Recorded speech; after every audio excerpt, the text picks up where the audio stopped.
The full-time whistle has just gone in Mendoza, where Argentina have played New Zealand on day one of the Rugby Championship as we build up to the Rugby World Cup. And that's what I want to talk about. This is fresh in my mind. Final whistle's just gone, and these are just me splurging out my thoughts to you.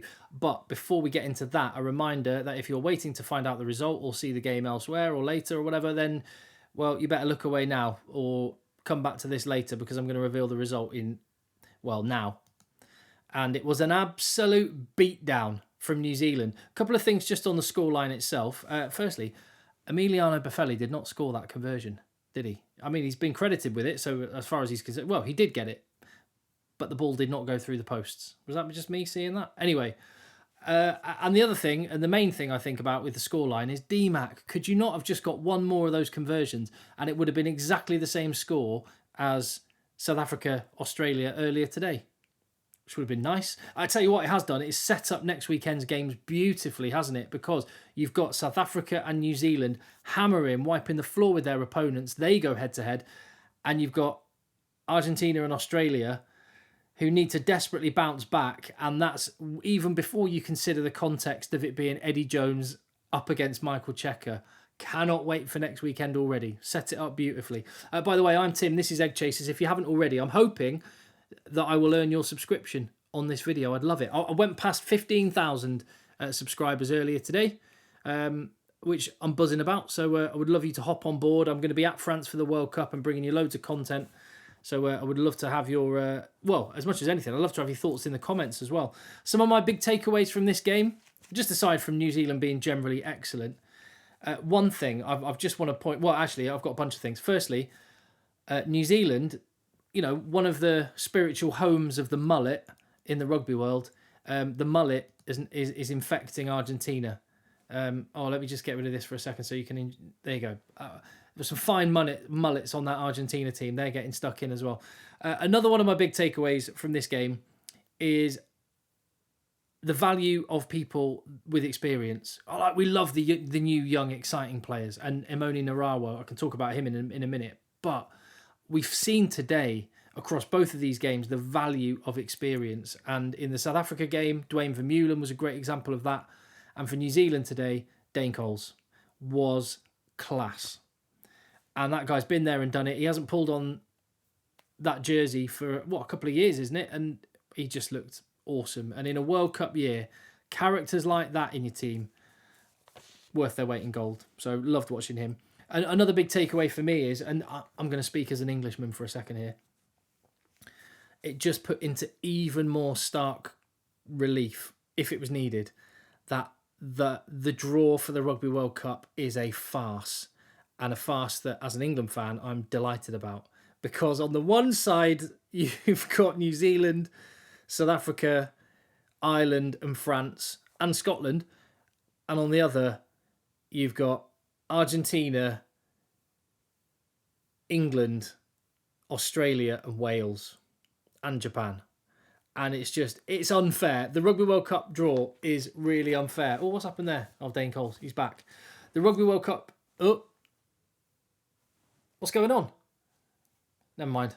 Technical difficulties here. The Rugby World Cup draw is really unfair. That's all I'm saying. And I'm delighted about that as an England fan, but it's just cruel. For whoever goes out in the quarterfinals in the other half of the draw. As for other people that I was really impressed by, I've been talking about this on my videos recently, about how impressed I am by, and I'm talking Dane Coles, New Zealand's front row options. I think I said on the preview video for this match that I reckon by the end of the World Cup, Ethan de Groot and Tyrell Lomax will be regarded in similar terms as Stephen Kitsoff and Franz Malherbe. I said that the other day. And they were excellent. They absolutely pulped Argentina's scrum, which is no mean feat, because that's one thing Argentina do tend to do quite well, is scrummage. And that is a really rock-solid foundation. And when you add into the fact that without Retallick and Whitelock, Josh Lord looked really good at second row, they've got foundations there, solid foundations. And the back row were really industrious and excellent. There's some selection issues, as in good issues. Ian Foster's got lots of options and he's going to have to pick his best combination. But I think what we saw behind the scrum is combinations really emerging for New Zealand. Geordie Barrett is outstanding. that's just an objective fact on the basis of the game today. But the combination with Rico Ioane looks really, really good, doesn't it? And the other combination I love was DMAC and Bowden Barrett, 10 and 15, two first receivers, and they used the blind side brilliantly as a result because they had both receivers on the field. They could go either way, and they made really good use of the blind side in this game. So I really like that. They're both intelligent, good players. And I also, Richie Mwanga didn't look great when he came on, did he? Is it that the game was already won and it was getting loose? Is it that Argentina stepped up the game by that point? I don't know. It could be those things. And Richie Mwanga should and will get a chance to demonstrate that he can do it too. But just based on what I saw today, I really like those two combinations in the New Zealand side. Tell me what you think, because that's a question that's going to rumble on and on. And also, Sam Cane, I thought was excellent, and he's someone that gets a bit of stick from time to time. I thought he was really, really good. I mentioned it, Imoni Narawa. He's a baller. But there weren't many players wearing black today that didn't look really good. So I guess... Oh, and just also, yeah, the value of experience and the value of players that have been there and done it. Bowden Barrett, sometimes, because he is so good, that I think sometimes gets overlooked. And the pure talent that guy has gets taken for granted. But I think we saw it today. The guy is different gravy. Will Jordan is going to push him, but World Cup final next weekend, you'd want him in your team. He is absolutely class. So Ian Foster, I think, can rightly... Oh, I'm just in his way there. He can feel pretty smug. Oh, well, the camera's following me around. I'm having all sorts of technical issues today. What's going on? I'll sort all this out. But bottom line is, Ian Foster can feel rightfully very happy with himself, and his team are coming into some form. As for Michael Cheika, he's not going to be happy, and he shouldn't be happy. That was dire. And again, as an England fan, bearing in mind Argentina are England's first opponent, I expect them to be a lot better than that. They're going to need to be a lot better than that. They just didn't fire a shot. They made simple errors. They couldn't keep possession. They didn't look threatening. They've got absolute ballers in their backfield. Mateo Carreras had his hands on the ball a few times. Santi Carreras is an exceptional fly half, but he just looked average.